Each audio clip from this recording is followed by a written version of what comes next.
کیا جانے تکلیف و مصیبت کے خوگر آرام و راحت کیا جانے. ہم ایک خدا کے قائل ہیں، ہم اپنے نبی کے تابع ہیں. ہم ایک خدا کے قائل ہیں، ہم اپنے نبی کے تابع ہیں. ہم غیر کا سجدہ کیا جانے، ہم اور کی طاعت کیا جانے. کچھ لوگ عدو کی گھاتوں میں، کچھ لوگ خدا کی باتوں میں. کچھ لوگ عدو کی گھاتوں میں، کچھ لوگ خدا کی باتوں میں. غزوات کی خونی راتوں میں ہم نیند کی لذت کیا جانے. محترم حضرات، سامعین کرام، عزیز طلباء، علماء نظام اور پردہ نشین میری مائیں بہنیں، سب سے پہلے تو ہم اللہ رب العزت کا شکر ادا کرتے ہیں کہ اس نے ہمیں مسلمان گھرانے میں پیدا فرما کر ہم پر ایک احسان عظیم فرمایا اور ہمیں بن مانگے ایک ایسی دولت سے مالا مال فرمایا جس دولت اور انعام کا مقابلہ کوئی بھی چیز نہیں کر سکتی. آپ کو بھی معلوم ہے کہ وہ دولت میرے بھائیو ایمان کی دولت ہے. اللہ تبارک و تعالیٰ نے مجھے اور آپ کو مسلمان گھرانے میں پیدا فرما دیا کہ الحمدللہ، جس کے نتیجے میں آپ بھی اور ہم بھی اللہ کے فضل و کرم سے مومن ہیں، موحد ہیں، توحید پرست ہیں اور مسلمان ہیں. میرے بھائیو، ایمان کی دولت کا اندازہ اس چیز سے لگایا جا سکتا ہے کہ حضرت نوح علیہ السلام کا ایک مشہور واقعہ قرآن کریم میں ذکر کیا گیا ہے، نقل کیا گیا ہے سورہ ہود کے اندر، اور قرآن کریم کے باقی مقامات کے اندر بھی گاہے بگاہے اس کی طرف اشارات کیے گئے ہیں. لیکن پوری تفصیل قرآن کریم کی سورہ ہود کے اندر حضرت نوح علیہ السلام کے واقعے کی ہے.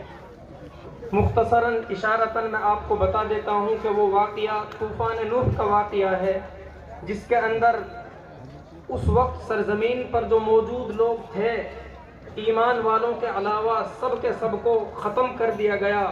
ان پر سیلاب آیا، آسمان نے بھی پانی برسایا، زمین بھی پانی ابلنے لگی، جس کے نتیجے میں تمام لوگ جو غیر مومن تھے، مسلمان نہیں تھے، سب ڈوب گئے، غرق ہو گئے. اور حضرت نوح علیہ السلام نے اپنے ساتھیوں کو، مومن ساتھی مرد اور عورتوں کو، سب کو کشتی میں بٹھا کر کے بچا لیا. عزیز ساتھیوں، جس وقت حضرت نوح علیہ السلام کشتی بنا رہے تھے تو ایک بڑھیا کا آپ کے پاس سے گزر ہوا. یہ واقعہ تفسیر کی ایک مشہور کتاب تفسیر روح البیان کے اندر اسماعیل حقی رحمۃ اللہ علیہ نے نقل کیا ہے. وہ اماں جان آپ سے معلوم کرنے لگی کہ نوح بیٹے کیا کر رہے ہو؟ آپ نے جواب دیا کہ اماں، اللہ کا عذاب آنے والا ہے، مجھے حکم دیا گیا ہے کہ میں کشتی تیار کروں تاکہ ایمان لانے والوں کو اس کشتی میں بٹھا کر کے سب کو بچایا جا سکے. باقی لوگ جو ایمان نہیں لائیں گے وہ سب کے سب ڈبو دیے جائیں گے، غرق کر دیے جائیں گے. تو اس بوڑھی اماں نے کہا کہ بیٹا، جب وہ عذاب آئے تو مجھے مت بھولنا، اپنی کشتی میں مجھے بھی سوار کر لینا. حضرت نوح علیہ السلام نے وعدہ کر لیا، اور جب وقت موعود آ پہنچا، وہ وقت آ گیا جب آپ کو نشانی بتا دی گئی کہ عذاب شروع ہوا چاہتا ہے، تو آپ نے تمام مومن مرد اور عورتوں کو کشتی کے اندر بٹھا لیا، سوار کر لیا. علماء کرام موجود ہیں، روایات مختلف ہیں. بعض روایات میں 80 کی تعداد ہے اور بعض روایات میں 40 کی تعداد ہے. یوں بھی کہا جا سکتا ہے کہ 40 مرد اور 40 عورتیں تو 80 کی تعداد بن جاتی ہے. بہرکیف تمام مومنین کو کشتی میں سوار کر لیا. مگر بھائیو، حضرت نوح علیہ السلام اس دادی اماں کو بٹھانا بھول گئے. حالانکہ انہوں نے بھی کہا تھا کہ جس وقت کشتی میں لوگوں کو بٹھایا جائے مجھے مت بھول جانا. حضرت نے ان کو بٹھانا بھول گئے اور کشتی پانی کے اوپر تیرنے لگی. اور ایک لمبا چوڑا پورا تفصیل واقعہ میں اس میں نہیں جانا چاہتا. آخر کار جب کشتی موجوں میں تیرنے لگی، موج لینے لگی، لہر لینے لگی، تو حضرت کو یاد آیا کہ وہ اماں، میں نے ان سے وعدہ کیا تھا کہ میں آپ کو کشتی کے اندر بٹھاؤں گا. آپ نے انا للہ پڑھا اور افسوس کیا کہ میں ان کو بھول گیا، ان کا کیا حال ہوگا. بہرکیف آخر کار پانی تھم گیا، زمین کو حکم دیا گیا کہ وہ اپنا پانی نگل لے. اور آسمان سے بھی بارش رک گئی اور کشتی بھی اپنی مقام پر جودی پہاڑ پر ٹھہر گئی، اور اللہ رب العزت نے اپنے فضل و کرم سے ان مسلمان مرد اور حضرات کو تمام کو بچا لیا۔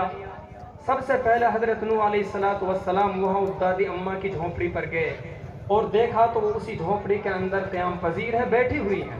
آپ نے ان سے معلوم کیا کہ اماں تم یہی ہو؟ انہوں نے کہا کہ ہاں بیٹا، تم کہتے تھے کہ اللہ کا عذاب آئے گا، کہ وہ عذاب نہیں آیا؟ تو حضرت نے جواب دیا کہ اماں عذاب آ کر کے بھی چلا گیا، ختم ہو گیا، تمہیں پتہ نہیں چلا؟ تو اماں نے جواب دیا کہ بیٹا میں وضو کے لیے پانی گرم کرنا چاہتی تھی، وہ آگ جلی نہیں رہی تھی۔ تو حضرت نے جواب دیا کہ اللہ رب العزت کا حکم تھا تمام آگوں کے لیے کہ وہ آگ بجھ جائیں، اور پانی کا عذاب تھا اس لیے آپ کی آگ نہ جل پائی۔ میرے بھائیوں، اس واقعے سے مجھے اور آپ کو یہ سبق ملتا ہے کہ جب ایمان کی چنگاری کسی شخص کے اندر موجود ہوتی ہے تو بڑے سے بڑے طوفان اور عذاب بھی اس کا کچھ نہیں بگاڑ سکتے۔ اللہ رب العزت ہمیں اس ایمان کی چنگاری کی، ایمان کی قدردانی کی توفیق عطا فرمائے۔ میرے بھائیوں، ان بچوں نے آپ کے سامنے اپنا تہذیبی، تعلیمی، دینی، ثقافتی پروگرام پیش کیا، اور عصر بعد سے ہی اب تک ہم نے ان کی نعتیں، نظمیں، تقریریں، مکالمے، حدیثیں، قرآن کریم کی تلاوت، بہت ساری چیزیں ماشاءاللہ ان سے سنی ہیں، اور آپ خود گواہ ہیں، مجھے کہنے کی ضرورت نہیں ہے کہ کیسا پروگرام پیش کیا گیا ہے۔ ابھی بھی کچھ بچے باقی ہیں، علماء حضرات کے رائے اور مشورے سے پروگرام کو مختصر کیا گیا، کیونکہ یہ بڑے بڑے حضرات علماء کرام آپ کے سامنے اسٹیج پر تشریف فرما ہے، تو ان کا بھی کچھ حق بنتا ہے کہ آپ کی بستی کے اندر آئے ہیں، چند باتیں ان حضرات سے بھی مجھے اور آپ کو سننے کو ملیں تاکہ ان پر پھر عمل کیا جا سکے۔ میرے قابل احترام ساتھی جو مولانا عطا اللہ صاحب کے استاذ بھی ہوتے ہیں، حفظ کے استاذ ہیں، قاری محمد ظفر صاحب، انہوں نے پورے مکتب کا از اول تا آخر امتحان لیا۔ اگرچہ خود مجھے امتحان لینے کی نوبت نہیں آئی، مگر یہ امتحان ہی ہے جو ان سب بچوں کا اب تک ہم نے سنا ہے، لیکن نمبرات حضرت قاری ظفر صاحب نے دیے ہیں۔ انہوں نے الگ سے پرسنل طریقے پر بتایا اور ذکر کیا کہ تمام بچے اور بچیاں ماشاءاللہ کمیت اور کیفیت ہر اعتبار سے قابل داد و تحسین ہیں اور عمدہ طریقے سے پڑھا۔ ایک بات یاد رکھیں، آپ توجہ دیں، میری باتوں پہ دھیان دیں۔ جب کسی استاذ کو امتحان کے لیے بلایا جاتا ہے، یہاں بھی علماء کرام تشریف فرما ہے، تو ایک ادنا سی رائے ہے کہ آپ بھی اس کو معمول میں لائیں کہ جن ساتھیوں کو امتحان کے لیے بلاتے ہیں پہلے سال، دوسرے سال، کم از کم 3 سال، میری رائے یہ ہے کہ انہی کو امتحان کے لیے بلایا جائے۔ اس سے کیا ہوتا ہے، اگر پہلے سال میں کوئی کمی تھی تو اس ممتحن صاحب کی نظر میں وہ ہے بھائی ادائیگی کی کمی ہے، یا تجوید کے اعتبار سے کمی ہے، روانگی میں کمی ہے، یا اردو اگر ہے تو اردو میں کمی ہے، یا جو بھی کمی کوتاہی ہوتی ہے اس استاد کے ممتحن کے سامنے، امتحان لینے والے کے سامنے ہوتی ہے۔ جب وہ اس کو لکھ کر کے جائیں گے پرچے میں، یا زبانی بتائیں گے کہ بھائی آپ کے بچوں نے ماشاءاللہ بہت اچھا پڑھا مگر اس پر تھوڑی توجہ دینی ہے، تو آئندہ سال جب وہی صاحب آئیں گے تو پھر وہ ان کے ذہن میں وہ بات ہے کہ پچھلے سال میں جن چیزوں کے بارے میں کہہ کر کے گیا تھا وہ کمی کوتاہی دور کی ہے کہ نہیں کی ہے، یا بچے پھر اسی نہج پر ہیں جو پرانا طریقہ تھا، یا پھر نعوذ خدا نہ خواستہ اس سے بھی بدتر ہو گئے۔ پھر دوسرے سال اسی طریقے سے تیسرے سال بھی اس کے سامنے یہ باتیں ہوں گی۔ قاری صاحب 3 سال سے ان کا امتحان لے رہے ہیں، انہوں نے یہ بھی بتایا، اور جو بچوں میں پہلے سال جب امتحان لیا گیا تو کل 6 مہینے کی تعلیم تھی، دوسرے سال مکمل تعلیم تھی، اور اس سال تو الحمدللہ اور بھی مکمل ہے۔ وہ فرماتے ہیں، وہ بتاتے ہیں کہ کامل طور پر بچوں کو اپنی پڑھائی پر دسترس اور عبور حاصل ہے، اور شاندار طریقے سے انہوں نے تلاوت کلام اللہ کو پیش کیا، اور جو قواعد وغیرہ ان کو بتائے گئے ہیں تمام کے تمام مکمل ہیں۔ جو بچے جن کی پوزیشن آئی ہیں وہ بھی قابل مبارکباد ہیں، اور جن کی کسی حساب سے پوزیشن نہیں بھی آئی، جو امتحان میں شریک ہو گئے میرے بھائیوں، وہ سب کے سب کامیاب ہیں۔ اللہ رب العزت کے یہاں تو کسی کو محروم نہیں کیا جاتا، سب کے سب جو امتحان میں شریک ہے کامیاب ہیں۔ میرے بھائیوں، اس مجلس کے حوالے سے قرآن کریم کی مجلس ہے، آپ نے بہت ساری باتیں سنی ہیں۔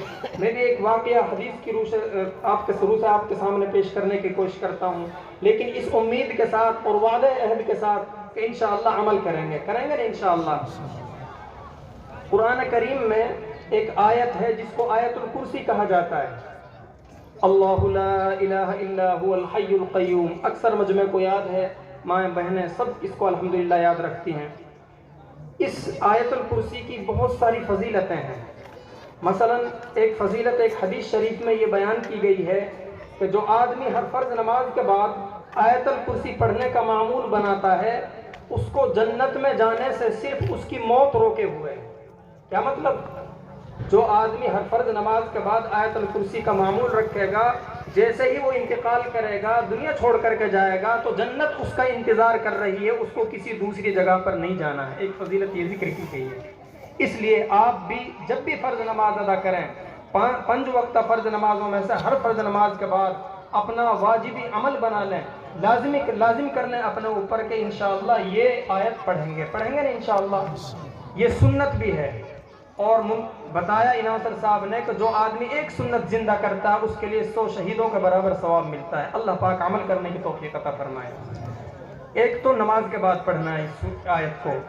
نمبر 2، جب آپ بستر پر سونے کے لیے جاتے ہیں تو اپنا یہ معمول بنا لیں کہ اس وقت اس آیت کا ورد رکھنا، اس آیت کو پڑھ کر کے سونا ہے، اپنے اوپر دم کرنا ہے۔ حدیث شریف سے ایک واقعہ آپ کی خدمت میں پیش کرنا چاہتا ہوں، بڑے توجہ کے ساتھ، ادب کے ساتھ حدیث کی بات ہے۔ حضرت ابو ہریرہ رضی اللہ تعالیٰ عنہ ایک واقعہ نقل کرتے ہیں کہ مجھے اللہ کا حبیب صلی اللہ علیہ وسلم نے زکوٰۃ کے مال کا نگراں مقرر کر دیا، چوکیدار بنا دیا کہ اے ابو ہریرہ تمہاری ذمہ داری ہے یہ صدقۃ الفطر، زکوٰۃ رمضان میں جو وصول کیا جاتا ہے اسلامی حکومت کے اندر، اس کی نگرانی کرو، کہیں کوئی اس میں سے چوری نہ ہو جائے، غبن نہ ہو سکے۔ حضرت ابو ہریرہ رضی اللہ عنہ کو چوکیدار بنا دیا، آپ اس کی نگرانی کرنے لگے۔ رات کا وقت تھا تو ایک شخص آیا اور اس مال میں سے ہاتھوں سے اٹھا کر کے اپنی جھولی بھرنے لگا۔ حضرت ابو ہریرہ رضی اللہ تعالیٰ عنہ آگے بڑھتے ہیں، فوراً اس کا ہاتھ پکڑتے ہیں اور کہتے ہیں کہ بھئی تم چوری کر رہے ہو، یہ کیا ہے؟ تو وہ شخص جواب دیتا ہے کہ بھائی میں محتاج ہوں، میرے اوپر بیوی بچوں کا بار ہے، بوجھ ہے، ان کا خرچہ چلانے کی ضرورت ہے، میں بڑا پریشان ہوں، اس لیے خدا کے واسطے مجھے چھوڑ دو، آئندہ میں نہیں آؤں گا۔ حضرت ابو ہریرہ رضی اللہ تعالیٰ عنہ بہت صوفی ٹائپ کے انسان تھے، ان کو رحم آ گیا اور چھوڑ دیا کہ آئندہ مت آنا، چلے جاؤ۔ وہ چلے گئے۔ اللہ کے نبی علیہ السلام کو وحی کے ذریعے معلوم ہوا کہ رات میں کیا واقعہ آیا۔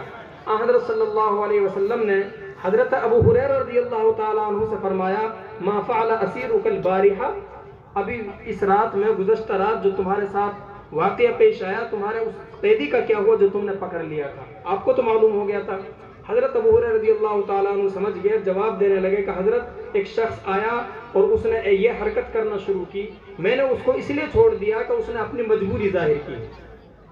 حضرت صلی اللہ علیہ وسلم نے عرض کیا، فرمایا کہ اے ابو ہریرہ وہ پھر آئے گا، وہ لوٹ کر کے آئے گا، اس نے تم سے جھوٹ بولا ہے۔ حضرت ابو ہریرہ رضی اللہ تعالیٰ عنہ دوسری رات میں اس شخص کا انتظار کرنے لگے، کیونکہ میرے بھائیو صحابہ کرام کو اتنا یقین تھا اللہ کے نبی صلی اللہ علیہ وسلم کی باتوں کا کہ اپنی بات میں شک و شبہ ہو سکتا ہے، بدیہیات کو بھلایا جا سکتا ہے، نظر انداز کیا جا سکتا ہے، مگر حضرت صلی اللہ علیہ وسلم کی بات کو نظر انداز نہیں کیا جا سکتا۔ یوں کہہ لیجئے اس چیز میں شک کر سکتے ہیں کہ اب رات ہے، مگر حضرت صلی اللہ علیہ وسلم کی ادنا سی بات میں، ذرا سی بات میں بھی شک و شبہ کی گنجائش نہیں ہے نا بھائیو۔ تو حضرت ابو ہریرہ رضی اللہ تعالیٰ عنہ انتظار کرنے لگے، دیکھا کہ وہ شخص پھر معمول کے مطابق آتے ہیں اور وہ چوری کا عمل شروع کر دیتے ہیں۔ آپ آگے بڑھے، پھر پکڑ لیا اور کہا کہ تم نے تو وعدہ کیا تھا کہ میں نہیں آؤں گا، اور پھر تم آ گئے۔ اس نے پھر آہوزاری کی، آہو بکا کی، اور طریقے سے حجت اور دلیل بنانا پیش کر دی کہ خدا کے واسطے اس مرتبہ اور چھوڑ دو، میں اب ہرگز نہیں آؤں گا۔ تو آپ کو پھر اس پر رحم آ گیا اور چھوڑ دیا۔ صبح کو، دوسری صبح میں حضرت صلی اللہ علیہ وسلم نے پھر وہی کل والا سوال کر دیا کہ ما فعل اسیرک البارحہ، تم نے اپنے اس قیدی کے بارے میں کیا کام کیا؟ حضرت ابو ہریرہ رضی اللہ تعالیٰ نے معذرت کی اور فرمایا کہ اللہ کے نبی معاف فرمائے، آج بھی میں نے اس کو چھوڑ دیا۔ سنیے دھیان سے، اللہ کے نبی علیہ السلام فرماتے ہیں کہ اس نے جھوٹ بولا، آج تیسری دفعہ وہ پھر آئے گا، یاد رکھنا۔ پھر تیسری رات تھی، حضرت ابو ہریرہ رضی اللہ تعالیٰ عنہ آج تو اور زیادہ چاق و چوبند ہو کر کے بیٹھ گئے کہ وہ آئے تو میں اس کا ہاتھ پکڑوں اور اس کو روکوں اور اللہ کے نبی صلی اللہ علیہ وسلم کی خدمت میں لے کر کے چلوں۔ چنانچہ تیسری رات بھی وہ شخص آئے اور وہی حرکت کرنا شروع کی، تو حضرت نے دبوچ لیا اور کہا کہ اس مرتبہ تو اللہ کے نبی کی خدمت میں لے جا کر کے رہوں گا۔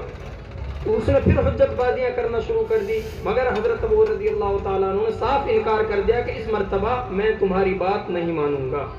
لیکن جو دینی مزاج کا انسان ہوتا ہے اس کو دین کی چھوٹی چھوٹی باتوں کا بہت بڑا خیال ہوتا ہے، اس کے سامنے بہت بڑی اہمیت ہوتی ہے۔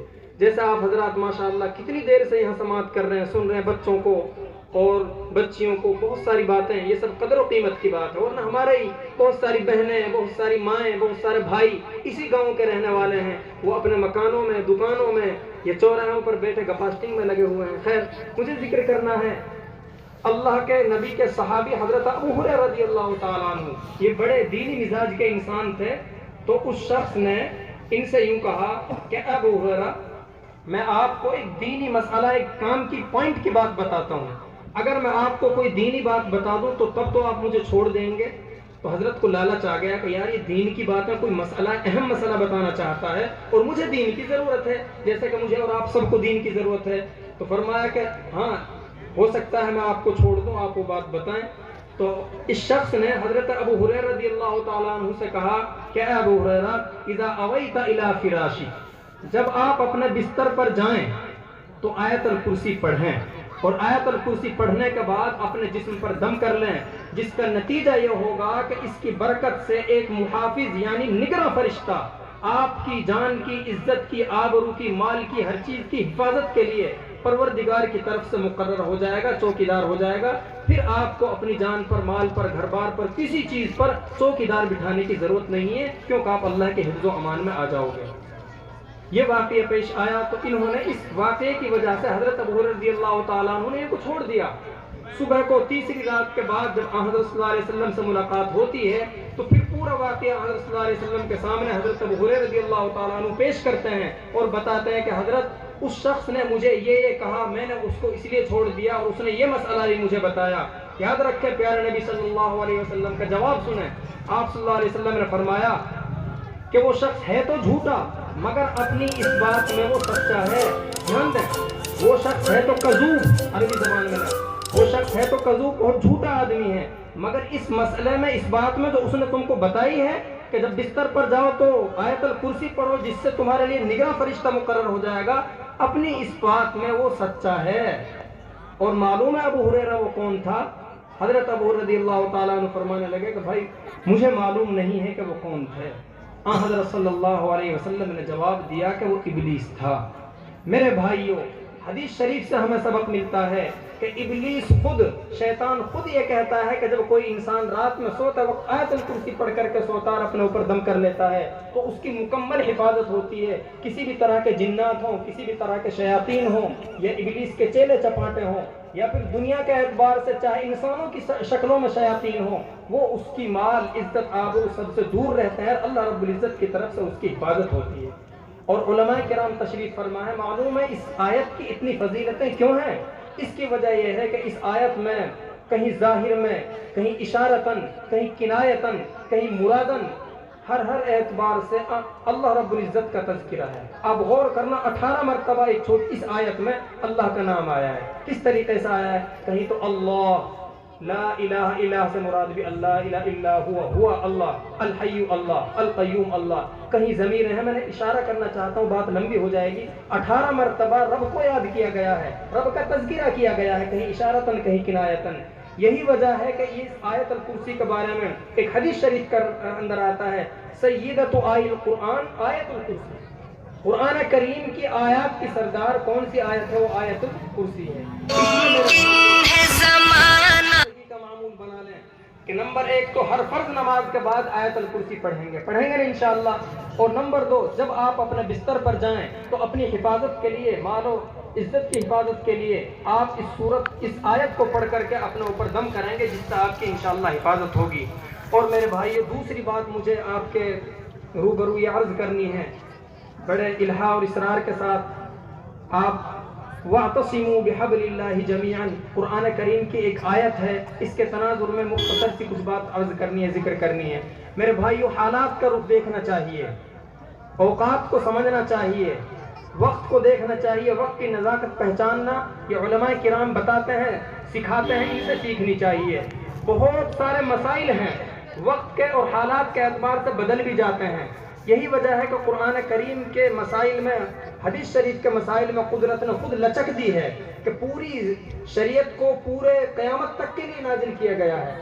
ایسا نہیں ہے کہ آج کے دور میں تو شریعت ہماری ضرورتوں کو پورا کر سکتی ہے، خدا نخواستہ نعوذ باللہ 100 سال بعد پورا نہیں کرے گی، 1000 سال بعد پورا نہیں کرے گی، نہیں۔ جیسے حضرت صلی اللہ علیہ وسلم کے زمانے میں قرآن و حدیث نے تمام دنیا کی رہنمائی کی، ایسے ہی آج 1400 ساڑھے 1400 سال بعد بھی قرآن و حدیث ہماری رہنمائی اسی طریقے سے کر رہی ہے۔ حالانکہ کتنی ہی چیزیں ہیں جو آج سے 20 سال پہلے یا 30 سال پہلے بھی نہیں تھی، یہ موبائل وغیرہ کہاں پہ، مگر شریعت اپنی بندوں کی ضرورتوں کو اسی طرح پوری کر رہی ہے۔ اور آگے اگر دنیا چلتی ہے، اللہ کو معلوم ہے کہ قیامت کب آئے گی، 1000 سال، 2000 سال، 5000، 10، جتنی بھی اللہ کو منظور دنیا چلے گی، یہ شریعت آپ کی ضرورتوں کو پورا کرے گی۔ اس لیے میں بتانا چاہتا تھا کہ حالات کو پہچاننا چاہیے، اپنی صفوں میں اتحاد پیدا کریں۔ میرے بھائیوں، ہمارے یہاں تو الحمدللہ ایسا کچھ نہیں ہے، مگر دوسرے مقامات پر، یو پی کے علاقے ہوں یا ہمارے اور ہندوستان کے بہار وغیرہ کے علاقے ہوں، ان کے اندر خلفشار اور انتشار کی صورتیں بن جاتی ہیں۔ کہیں سنی بریلوی کا اور بدعتیوں سے جھگڑا ہے، کہیں دیوبندیوں سے ہے، کہیں اہل حدیث سے ہے، کہیں فلاں سے ہے۔ یہ تمام چیزیں یہ فروعات کے تعلق سے رکھتی ہیں، لیکن الحمدللہ تمام مسلمان اپنے یقین اور اعتقاد کے اعتبار سے ملت واحدہ ہیں۔ اللہ کے نبی علیہ السلام نے فرمایا، المسلم اخو المسلم، مسلمان مسلمان کا بھائی ہوتا ہے۔ آپ ایک دوسرے کی قدر کریں، عزت کریں، سامنے والا بھی آپ کی قدر کرے گا، عزت کرے گا۔ اپنی صفوں میں اگر انتشار رہے گا، خلفشار رہے گا، تو یاد رکھیں آج جیسے پہلے لوگوں کے اندر یہ چیزیں اسپین وغیرہ میں پیش آئی، تو خدا نخواستہ ہمارے یہاں سے بھی وہ چیز پیش آنے لگے گی، اور وہ دن دور نہیں کہ جو ان کے ساتھ معاملات پیش آئے، ہمارے ساتھ بھی وہ پیش آنے والے ہو سکتے ہیں۔ میرے بھائیوں، اوس و خزرج مدینہ طیبہ کے اندر دو مشہور قبیلے ہیں۔ مختصراً ذرا سی میں اشارتاً آپ کو ایک بات بتاتا ہوں۔ یہ اوس اور خزرج دو بھائی تھے، ان کی ماں کا نام قیلہ، باپ کا نام حارثہ تھا، اس لیے ان کو کبھی کبھی بنو قیلہ بھی کہا کرتے تھے۔ صنعاء یمن کا ایک مشہور شہر ہے، وہاں سد معارف کے اندر یہ لوگ رہا کرتے تھے۔ اللہ کی طرف سے ان کی پکڑ آئی تو سیلاب آ گیا، مجبوراً بیچارے سیلاب آنے کی وجہ سے انہوں نے صنعاء یمن کو چھوڑ دیا اور مدینہ آئے۔ مدینہ میں بہت سارے یہود کے قبیلے آباد تھے، بنو نذیر کہا جاتا ہے، بنو قریظہ کہا جاتا ہے، بنو قینقاع کے بہت سارے مختلف قبیلے یہودیوں کے مدینہ طیبہ کے اندر آباد تھے۔ یہ حضرات آئے، انہوں نے یہودیوں سے اجازت مانگی کہ آپ ہمیں مدینہ میں ٹھہرنے کی، بسنے کی اجازت دے دیں۔ تو انہوں نے کہا کہ اجازت تو دے دیں گے، مگر ایک شرط ہے، دھیان دیں میری بات پر۔ شرط یہ لگائی کہ جب کوئی نئی شادی ہوگی تو جو دلہن ہوگی سب سے پہلی رات وہ ہمارے کسی سردار کے یہاں بتائے گی۔ چار ناچار مجبور تھے، کرتے کیا نہ کرتے، انہوں نے حامی بھر لی مجبوری میں اور کہا کہ ٹھیک ہے ایسا کریں گے۔ وقت بدلتا رہا، کچھ وقت گزرا تو ایک شادی ہوئی اوس و خزرج کے اندر، اور وعدے کے مطابق سجا کر سنوار کر دلہن کو پیش کیا گیا اور اس کو روبرو ذکر کیا گیا، لایا گیا، تو وہ خود دلہن بول پڑی لوگوں کے سامنے، اور لوگ اس سے کہنے لگے، بعض خاندان کے لوگ، کہ تم تمام مجمع کے سامنے بے پردہ آ گئی ہو، تمہیں شرم نہیں آتی؟ یاد رکھیں میرے بھائیو، اس عورت نے جملہ استعمال کیا اور کہا کہ غیرت تو تم کو آنی چاہیے، شرم میں تو تم کو ڈوب کے مر جانا چاہیے کہ تم مجھے غیر مرد کے حوالے کرتے ہو۔ بس یہی جملہ تھا اور اس نے جملے نے کام تمام کر دیا۔ اوس و خزرج متحد ہو گئے اور انہوں نے مشورہ کیا کہ کچھ بھی ہو ہم یہ کام ہرگز نہیں ہونے دیں گے۔ چنانچہ جنگ ہوئی، اور کہتا ہے حکومت کسی کی لونڈی اور باندھی نہیں ہوتی۔ جنگ کے اندر پروردگار نے پانسا پلٹ دیا، جو یہود پہلے غالب تھے، ان کی حکومت چلا کرتی تھی، وہ بادشاہ تھے، وہ نئی نئی لڑکیوں کو اپنے پاس لانے کی درخواست کرتے تھے تو سامنے والا منع نہیں کر سکتا تھا۔ آج حالات بدل گئے، یہود مغلوب ہو گئے اور اوس و خزرج غالب آ گئے۔ حضرت صلی اللہ علیہ وسلم، چونکہ یہی لوگ حضرت صلی اللہ علیہ وسلم کا ساتھ دینے والے تھے، جب کبھی یہود سے کوئی لڑائیاں ہوا کرتی تھی تو یہود تانا دیا کرتے تھے کہ ایک آخری زمانے میں نبی آنے والا ہے، ہم اس نبی کے ساتھ ہو کر کے تم لوگوں کا مقابلہ کریں گے۔ تو اس لیے یہ خود بھی، یعنی اوس و خزرج بھی حضرت صلی اللہ علیہ وسلم کے منتظر تھے کہ کب نبی تشریف لائیں اور ہم آپ کی باتوں کو مانیں۔ چنانچہ حضرت صلی اللہ علیہ وسلم تشریف لائے، آپ کی بعثت ہوئی، واقعہ لمبا چوڑا تفصیلی ہے۔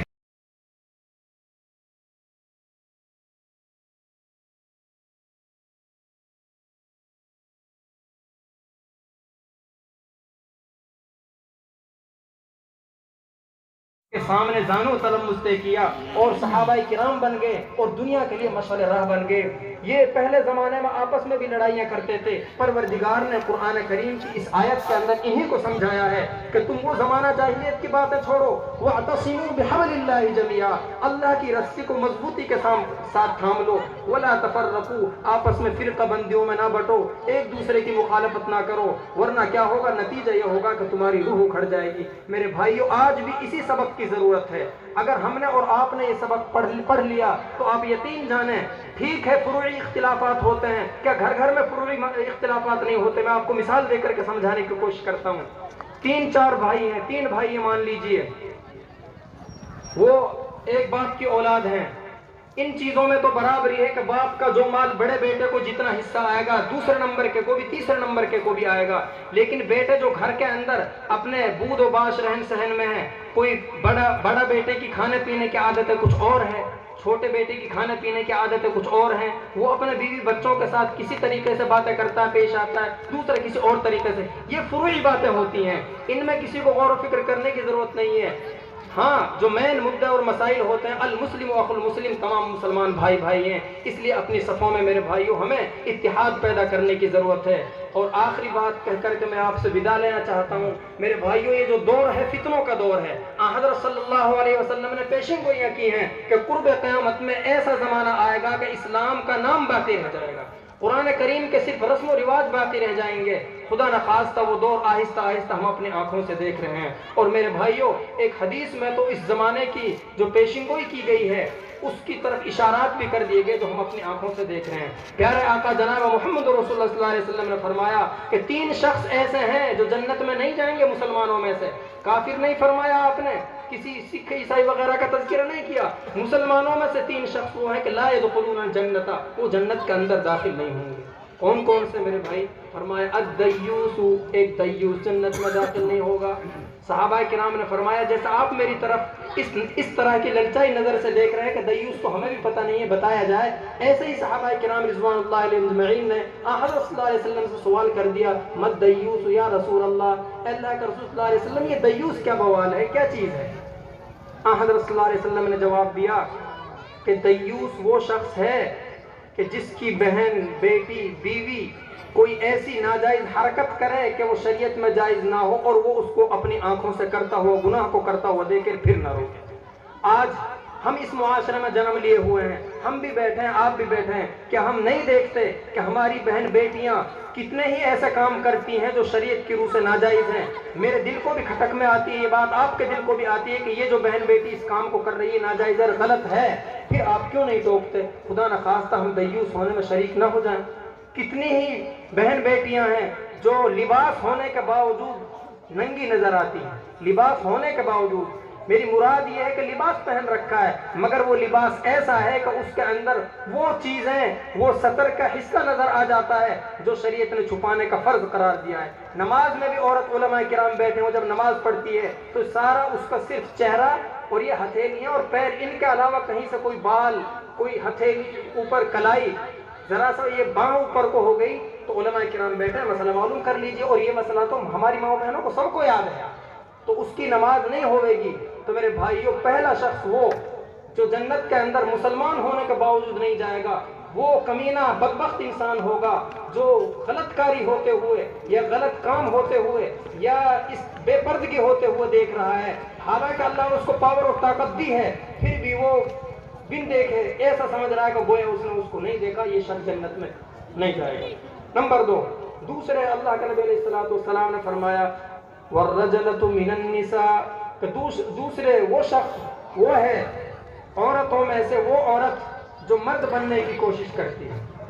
کیا مطلب؟ بعض عورتیں وہ ہیں عورت، اللہ نے عورت بنایا ان کو، مگر کام ایسا کرتی ہیں کہ جو مردوں کا کام ہوتے ہیں۔ مثلا اس دور کے اندر آپ دیکھ رہے ہیں کہ عورتیں پینٹ شرٹ میں آ گئی ہیں یا اور ایسی چیزوں میں آ گئی ہیں جو مردوں کا کام ہوتے ہیں وہ سارے کے سارے عورتیں کرنے لگی۔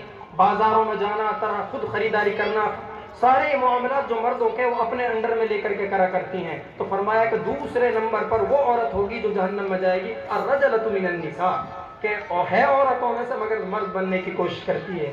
اور میرے پیارے بھائیو تیسری بات پیارے نبی صلی اللہ علیہ وسلم نے فرمائی وہ مدمن الخمر، شراب کا عادی انسان جو شراب پیتا ہے وہ مسلمان ہونے کے باوجود جنت میں نہیں جائے گا۔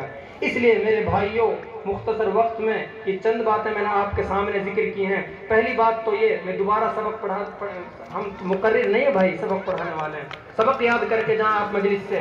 ایک تو یہ کہ آپ ہر فرض نماز کے بعد آیت الکرسی پڑھیں گے نا انشاءاللہ، اور دوسرے جب سونے کے لیے بستر پر جائیں گے تو آیت الکرسی پڑھیں گے نا انشاءاللہ۔ اور تیسری بات یہ ذکر کی گئی کہ میرے بھائیوں متحد متفق رہو، ایک دوسرے کی ٹانگ کھینچائی کرنے کی ضرورت بالکل نہیں ہے۔ اللہ کے لیے لوگوں کو معاف کرو، اللہ آپ کو بھی معاف کرے گا۔ اور آخری بات میں نے یہ ذکر کی جو حدیث کے حوالے سے کہ 3 شخص جو جنت میں نہیں جائیں گے، ان پر بھی خاص توجہ کی ضرورت ہے۔ اللہ رب العزت مجھے اور آپ کو اور تمام بھائیوں کو جو مجلس میں تشریف فرمائے، کہنے سننے سے زیادہ عمل کرنے کی توفیق عطا فرمائے۔ وآخر دعوانا الحمدللہ رب العالمین۔ جزاک اللہ خیر و احسن الجزاء۔ حضرت نے بہت ساری قیمتی باتیں ارشاد فرمائی ہیں۔